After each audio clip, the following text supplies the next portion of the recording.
So I think we're ready. So hi everyone, my name is Mike Ewall. I'm the founder and director of Energy Justice Network. We're a national group based in Philadelphia, and I live in Northern Virginia and work with folks in Maryland, DC, Virginia, Pennsylvania, and a bit all over the country.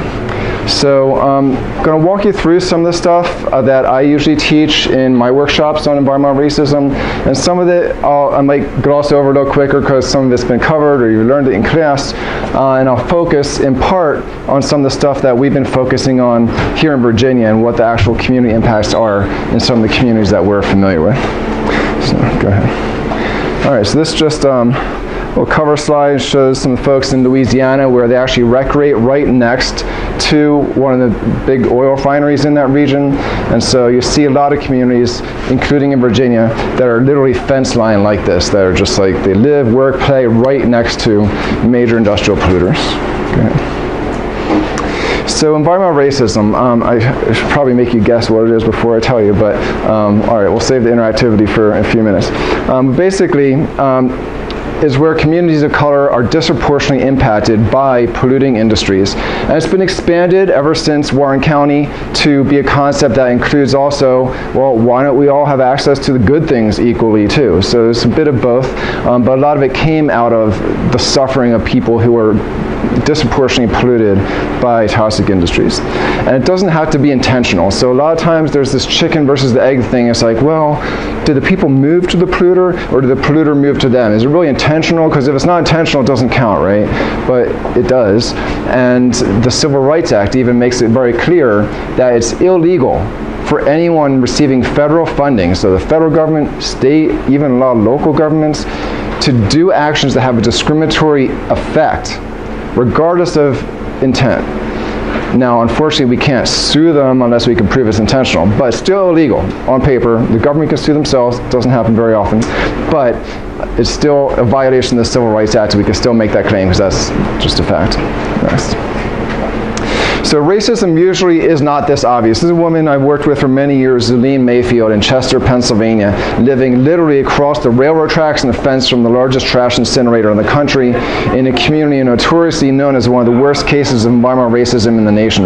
And her community office, I'm sorry, it's not as visible as it should be, but it was broken into twice. And once the vandals scrawled KKK on the wall, and she left that there for as long as they had the office and just let that article she had posted on the wall move down as it was and just left it there so people can see, you know, sometimes it's just straight in your face about race. And a lot, until that happened, you know, it was arguable. They would be like, oh, well, maybe it's just because you're poor. And a lot of white folks like to escape to that and say, it's just because they're poor. And I'm going to present to you with actual hard numbers that it's not just about people being poor. Go ahead. So first, there are some examples where intentional discrimination actually leaked out. A lot of the times, we theorize about it, maybe some white guys in a boardroom are doing something and saying, stick it there, but a lot of times this stuff doesn't leak out, but a few times it did. So I'm going to give you some examples. In California, in 1984, they were trying to build 34 trash incinerators in the state of California. Only 3 ended up getting built. But in the course of trying to get them built, they hired Sorrell Associates, which is still around, so I'm sure they love the fact that they come up in the top page of Google now because I put their report online. This wasn't supposed to leak out. But this is a cover page that a group we know did that summarizes the report. And the report looks at who is more or less likely to resist noxious facilities. And they found all kinds of criteria based on income, education, religion, you name it, was in this list. And nowhere in here does it flat out say anything about race. However, all 3 trash incinerators that got built in California were exclusively in communities that were almost entirely Hispanic. The 3 hazardous waste landfills built in the state also, same story. And so you see these trends, and when you look at those communities, they overlap with Catholic, low income, high score, less education. A lot of these same things overlap with race, and that's why you see the racist effects of what you do. And this is like a playbook for the industry, this report that came out, because they all use similar stuff if they think about who's going to fight us or not. This is in the back of their head somewhere in a lot of cases. Go ahead. So there was also an example with the nuclear waste dump they tried to build in North Carolina. And they were literally doing what's called a window survey. They went around the state and they were looking out their car window and was like, is this a community that we want to have in the siting process or not? And then went through it, and a lot of these are economic criteria, but they were like residents of site minority owned, in. Trailers everywhere, in. Distressed area, in.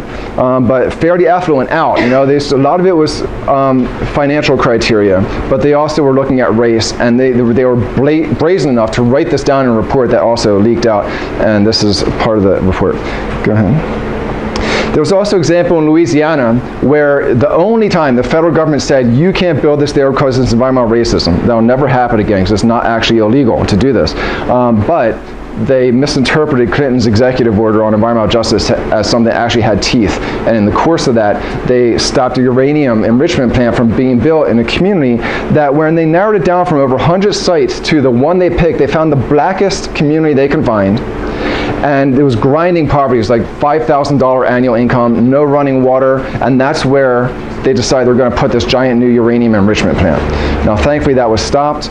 Stopped again twice in Tennessee, but then they built another community color in New Mexico, near the Mexican border, in a Hispanic community. So, but if you go on our website and check this out, it's on the ejnet.org, which is on your handout. You'll find stuff from this case in Louisiana. Read this, because it's a very powerful wording. I've never seen the federal government, especially the Nuclear Regulatory Commission, which is like one of the most racist of energy industries, the nuclear industry, for them to say something this bold about institutionalized racism and how you have to uncover some rocks to look at it, and it's not going to be blatantly obvious. And to have a federal agency actually saying this was really shocking and powerful. Okay.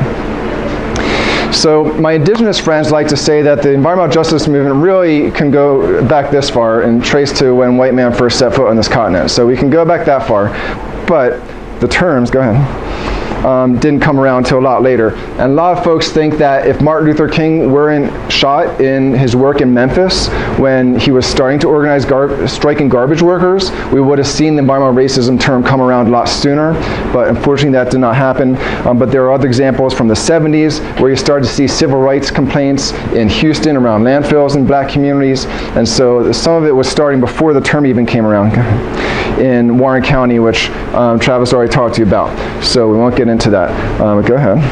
And this is just a picture from the Warren County arrests, and yeah, it's fine to skip that. So there was a report that came out. When they were studying this, they were looking at, well, where are the hazardous waste landfills, because that's what they were proposing in Warren County. Where are the hazardous waste landfills in the southeastern U.S.?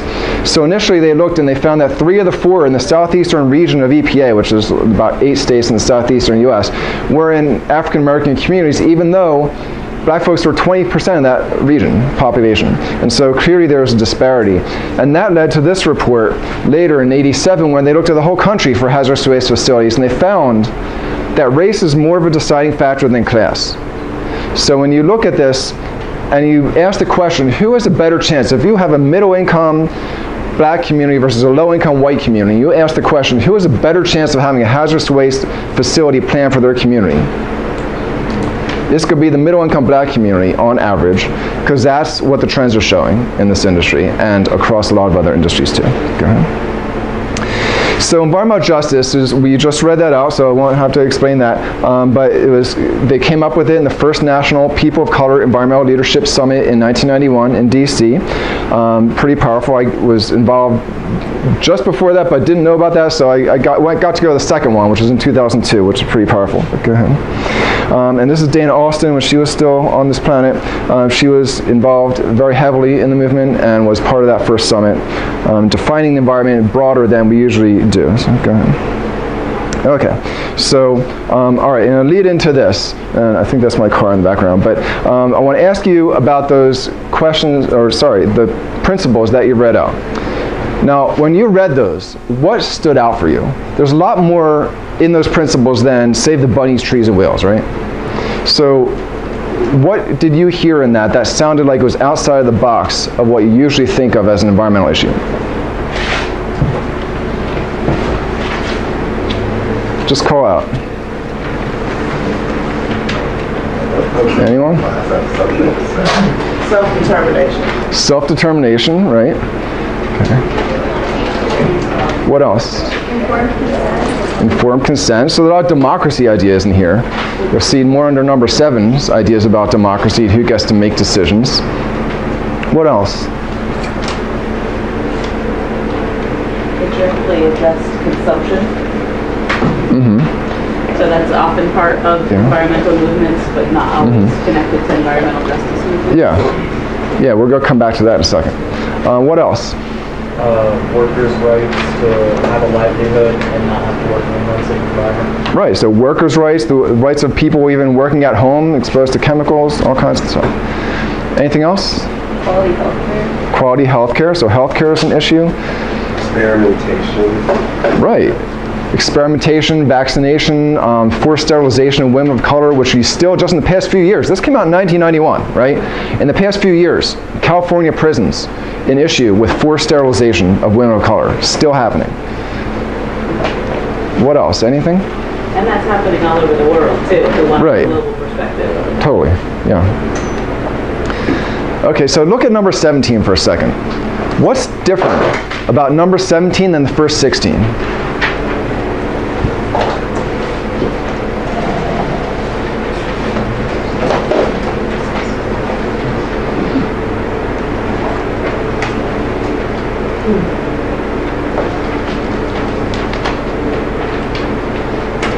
Focus on the individual. Focused on individual, right. So what does that mean about the first 16? What are the first 16 focusing on if not individuals? Well, people or individuals.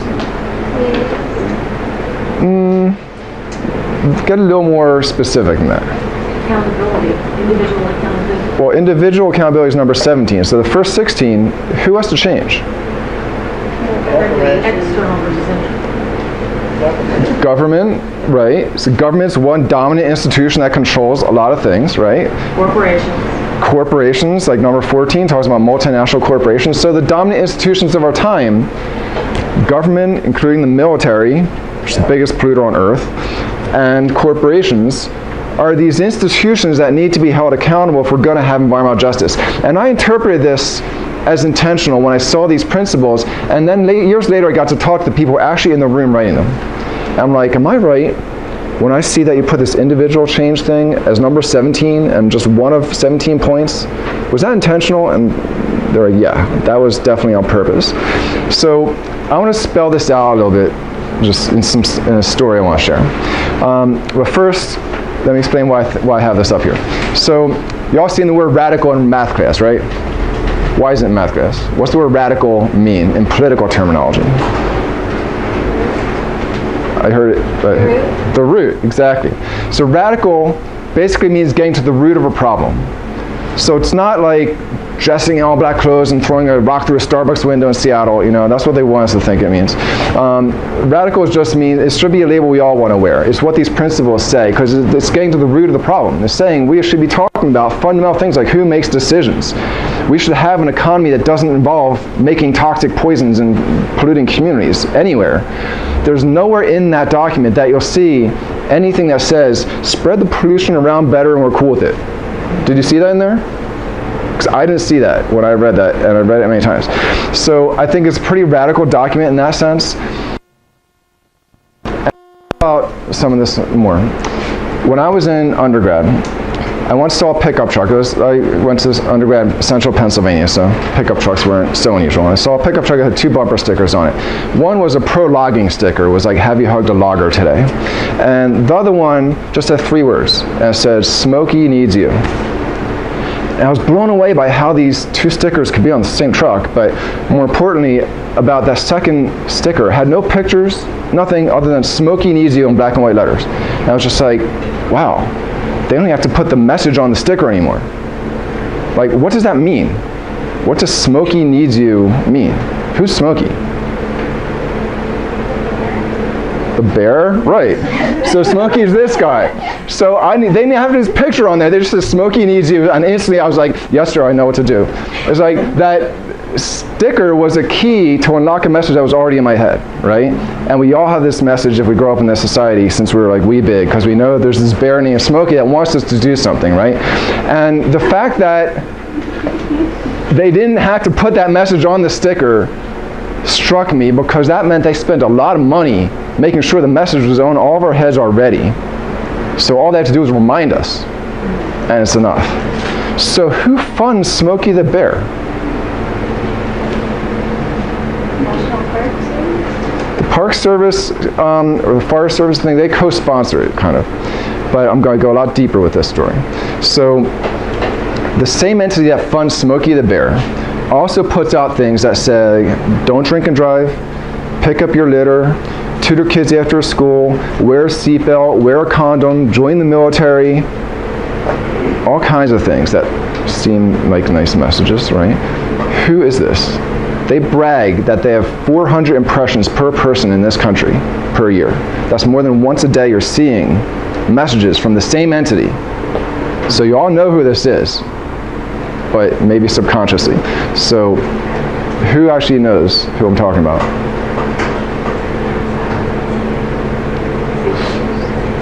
Did I hear it? Okay, so you're all going to recognize this. You've seen this around. You all have seen this, right? But who the hell's the Ad Council? They've been in all of our heads, and yet we don't even know their name, and we see them at least once a day.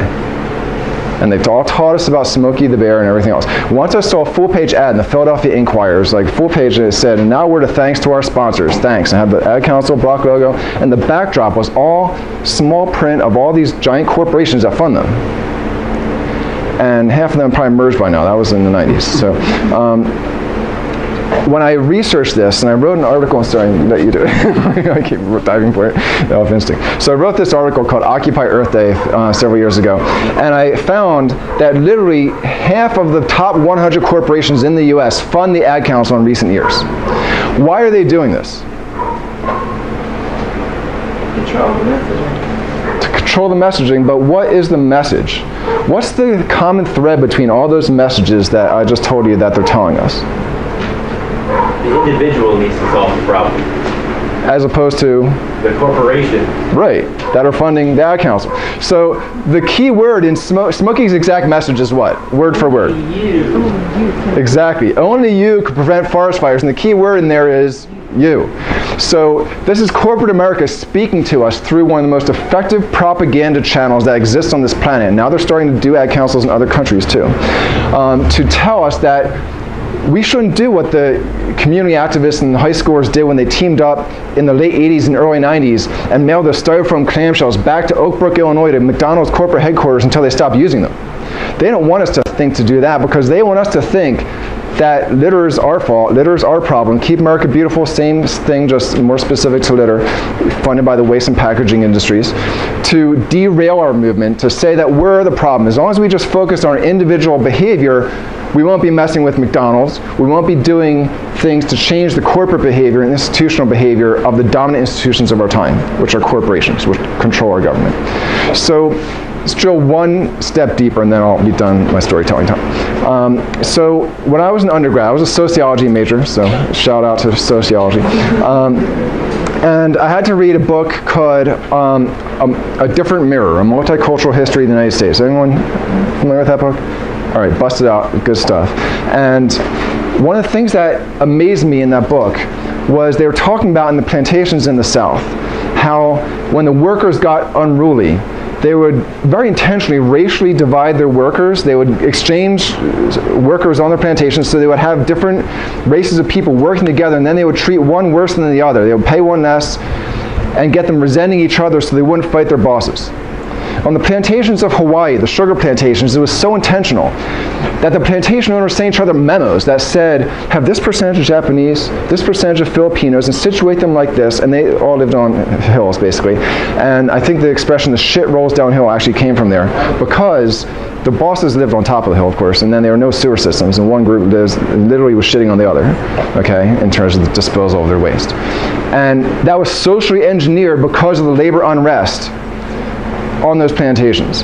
And so we have this history in this country that goes way back to the beginning about using racism to divide people, and we now, of course, not just now, but throughout history, use sexism, heterosexism, wedge issues like guns and abortion. We chop people up into categories that 1% do, in every way other than by class, where it's okay if the middle class hate the poor and we're stigmatizing poor people so the middle class gets pissed at them. But if you start talking about the 1% versus everyone else, whoa. That's so dangerous of a thought form that the Obama FBI has to have crackdowns organized against Occupy camps around the country, because we can't let people think in the one way that will outnumber the 1%. And that's why we have this. And so I see the Ad Council as the most, it's like the scientific perfection of this divide and conquer strategy, because it's not just cutting people into groups, it's dividing us into individuals. We're starting to not even think in group identities and think that social change is just something we do on ourselves. I'll plant my garden, I'll bring my bag to the thing, and I do all these things. But that's not enough. If we're not fighting to change the system, then we're missing 16 out of the 17 principles and the principles of environmental justice that need attention, because we're just focusing on individuals. So step off that soapbox. All right, let's go. So in the 90s, when the environmental justice movement was gearing up, they challenged the big greens. They put out letters to EPA, to the big green groups, and were like, hey, these big environmental groups are way too white. Their positions are all messed up. They're supporting things that are harming communities, and that needs to be called out. And that's still, this day, needs to be called out. Not as badly as before, but almost as badly. And there's still a lot going on to that end. And more recently, we have Green 2.0, which has kind of taken the diversity part of it and be like, why are they not diverse enough? And you can see people of color in the U.S. are here, in science and engineering here, but environmental groups, major staff are down here. So there's still a lot to be done to just diversify big greens. But one of the problems with this, and I called this out when there was this panel of big greens at the second National People of Color Environmental Leadership Summit, 2002. Bless you. And they put the token people of color from these big green groups were chosen to represent them. And I'm like, all right, that's really fucked up. But I'm sorry, I'm not sure where this is being broadcast, so I should be careful. But so I called this out. I'm like, these groups are basically putting people of color's faces on racist policies, because as Green 0.0 is challenging them to, they want to diversify the big greens. And you see Sierra Club having diversity, equity, and inclusion stuff going on, and that's been challenged as well. But they're not trying to change their policies. They're not trying to think about, well, why are we still supporting carbon trading here in Virginia? In the literal shadow of the trash incinerator smokestack in Norton, where I was sitting in the hearing, and all these Sierra Club people are coming up saying, join trading. Well, the environmental justice movement is opposed to pollution trading because it screws communities like the one that we're sitting in during the hearing. And yet, Big Green's still not getting the message, and they think, well, if we just hire the right people, then we don't have to change our policies because we'll look diverse, and that's okay. So it's not okay. It's not enough. Go ahead. So there's a lot of cool things document-wise that came out of the second National People of Color Environmental Leadership Summit. You'll find that on the website that you see on your handout, so check that out at some point. Dumb is no longer with us either, unfortunately. Richard is, though. He's great. And they challenged EPA as well, and we'll see more on them. The next slide. So when EPA was responding to this idea of environmental justice, this environmental racism being challenged by the movement, and EPA specifically being called out for how racist they are, they reacted by creating an environmental equity working group. Now, what does that sound like? If we had environmental equity, what would that look like?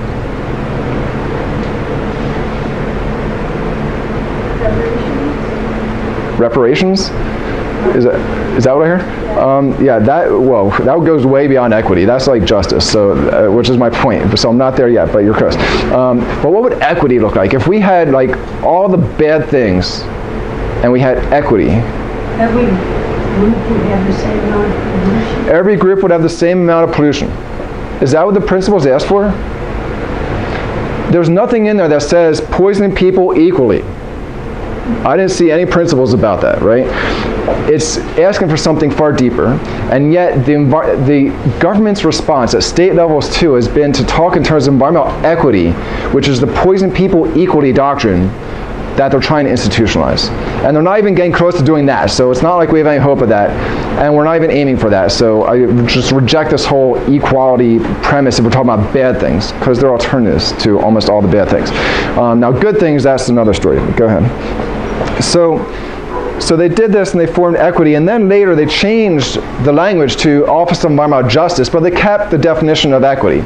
And so they just gave us a pat on the back as a movement. And they're like, okay, we'll use your word, but we're going to keep the same concept. So EPA's basically, go ahead, been hijacking this idea of environmental justice to mean something that fits in a pithy paragraph and not the 17 principles. So when you define it, when you talk about it, don't use EPA's redefinition. They don't have a right to define the environmental justice movement. The environmental justice movement defined itself. It took a whole page to do that. And so don't think that just because it fits on a brochure, you can be like, well, EPA's definition, no, that's not what it is. Now, when they looked at it, they did a study, this is in 91, they found that EPA takes longer to clean up toxic waste sites in communities, times higher in white communities. They're higher for other programs as well. And so this is institutional and like disparities in EPA's own enforcement, and this is still an ongoing problem. More recently, there was a report that showed that 95% of the civil rights complaints filed with the EPA in more recent years were just ignored or rejected or dismissed.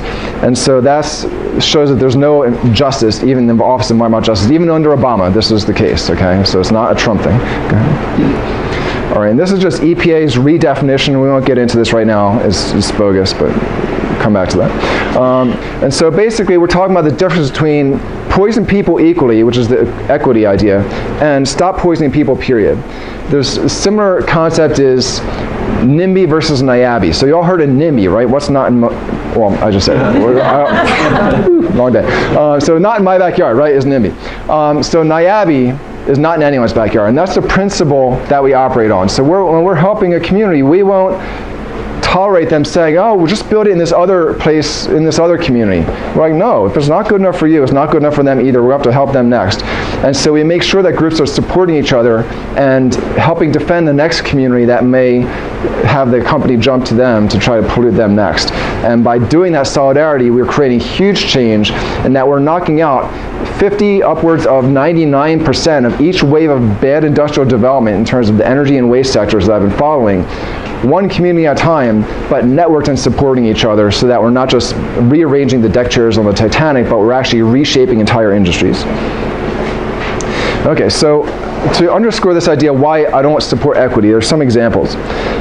In one study that was done around 2000, they looked at dioxin pollution, the most toxic chemicals known to science, coming out of mostly incinerators. And there was one in a black community, black and Vietnamese and Hispanic actually, in Harrisburg, Pennsylvania, that was the worst polluter in the country for dioxin.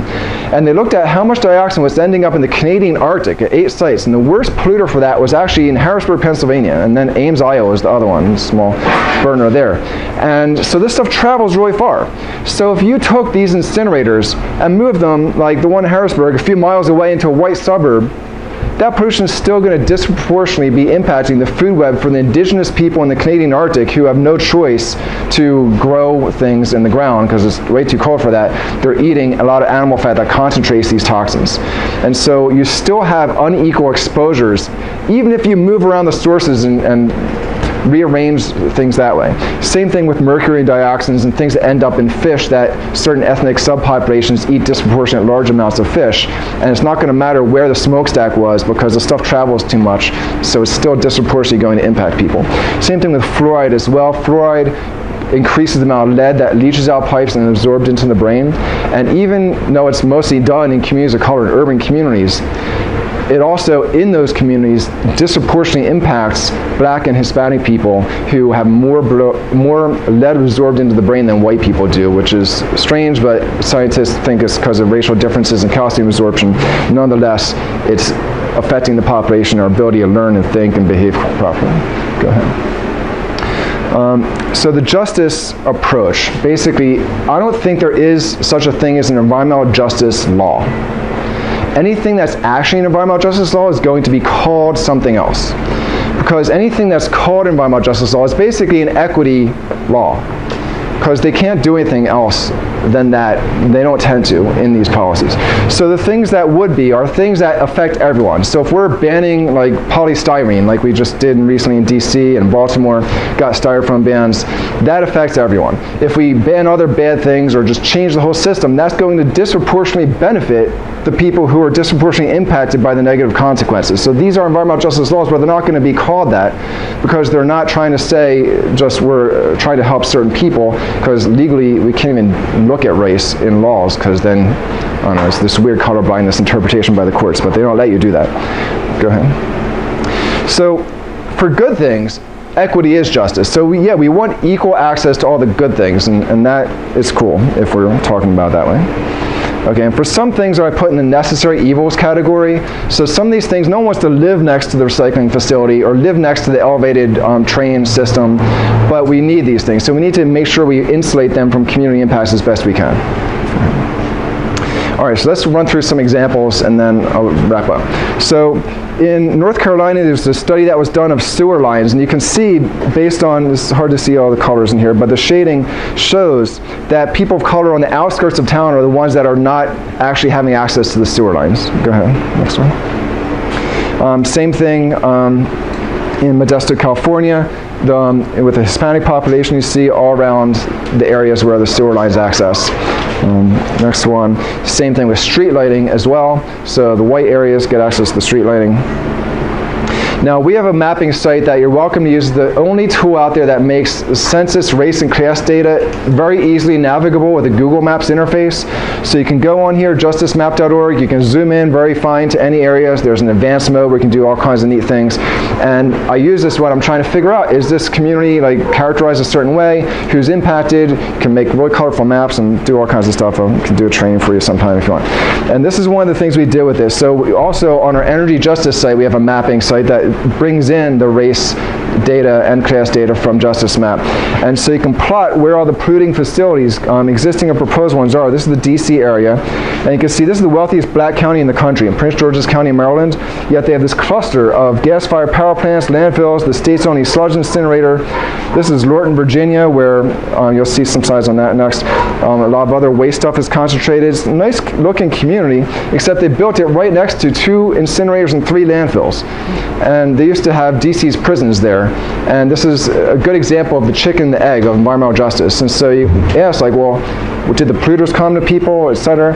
They had locked up mostly black people from DC in Lorton, Virginia since like 1910. And then they started putting landfills next to it so close that gases got into the prison, blew up and killed one of the prisoners at one point. That's how close it was. And then they shut down the prisons in 2001, built this nice looking community literally on their dividing walls on 3 sides of the community. The southern horizon, this is the western horizon, there's a landfill behind that. This is one of the largest trash incinerators in the country. And then the southern horizon is another landfill, and then there's a third landfill and a sludge incinerator. So it's just all surrounding them. And people didn't know, but they moved to this where the industries already were, and it was probably the housing market, realtors redlining essentially and saying, well, these are the places you can afford, or this will be a nice place for you. Go ahead. You'll see this is where all the people of color in Fairfax County are concentrated, and some other pockets too. And go to the next slide. And economically, you can see it's lower income, but still high income compared to the state and national average. It's just a very rich county.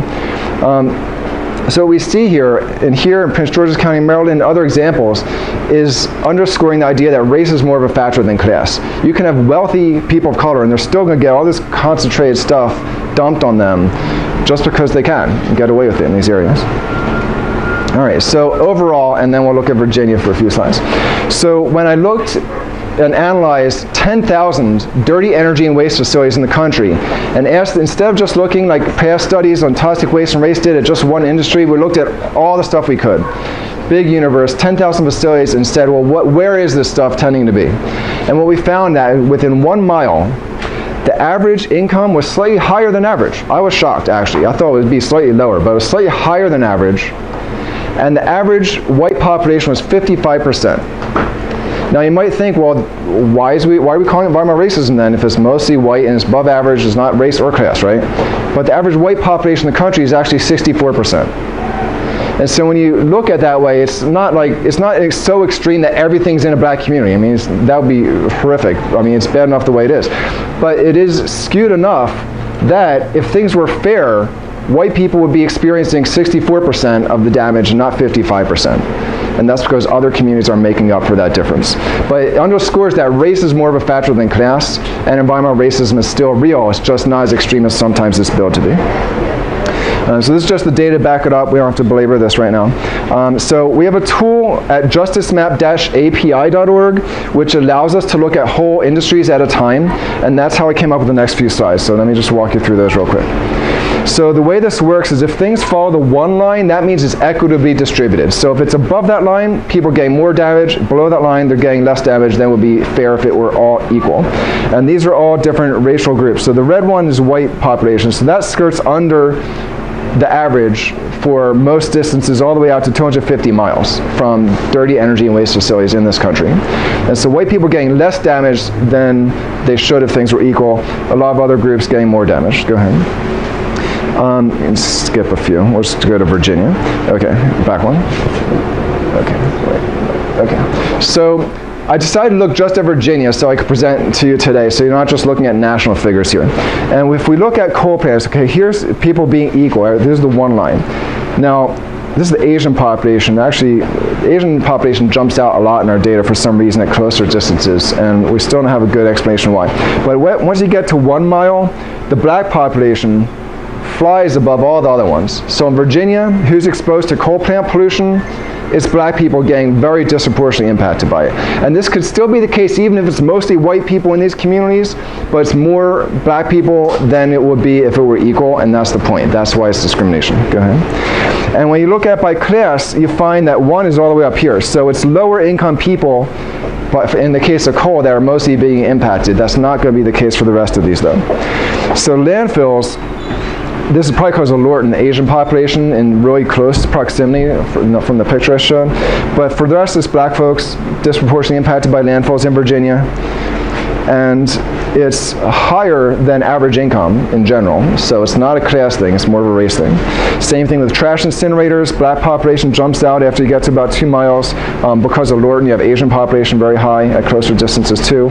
And above average income by far, because 2 of the incinerators are in Northern Virginia. Gas plants is most extreme. The black population is very high compared to the rest of them, and this is what some of you find the pipelines around this. This is to serve power plants that are disproportionately impacting black people more than almost any other industry. Go ahead. And this is by class. You can see that it's kind of even in terms of income, slightly lower, but for the most part close. So last slide, and this is from New Jersey. New Jersey looked at things in a cumulative way as well, and they looked at by race and class, and combined a lot of factors, and they found that the closer you are to a polluting industry, or accumulations of polluting industry, exposed to, is directly connected to the color of your skin and the amount of money in your pocket. And this is the state government doing it, so it's not just us doing research, but like this affirms everything we're saying done in state government level. All right, so I'll just leave it there. Thank Matt time, hopefully, not too over. So we're Kendall, you want to switch over to yours?